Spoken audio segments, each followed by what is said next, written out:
এই দোয়া যেদিন আমি পড়েছি কোরআনে, ওই দিন থেকে আজও পর্যন্ত আমার মনে হয় না আমার জীবনে 2 মিনিটের কোনো দোয়াও যদি হয়, 1 মিনিটের দোয়াও যদি হয়, মুহূর্তের দোয়াও যদি হয়, আমি এই দোয়াটা কখনো মিস করি বলে, জ্ঞাতসারে মিস করি বলে আমার মনে পড়ে না। ছাত্র জীবন থেকে শুরু করেছি, আজও পড়ে যাচ্ছি।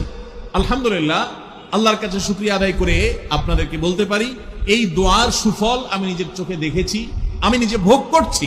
এজন্য আপনাদেরকে আমি বলতে চাই, বিবাহিত হন কিংবা অবিবাহিত হন, আপনার দাম্পত্য জীবনের সুখের জন্য সর্বপ্রথম এবং প্রধান করণীয় হলো এই দোয়া।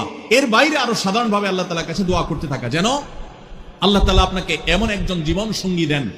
মা বোনরা দোয়া করবেন জীবন সঙ্গী, আপনারা দোয়া করবেন এমন যেন জীবন সঙ্গিনী দেন, যে জীবন সঙ্গী আপনার চোখ জোড়ানোর মতো হবে। দেখুন, আল্লাহর ভাষা এমন যে এই ভাষা তো অলৌকিক, এটাতে কোনো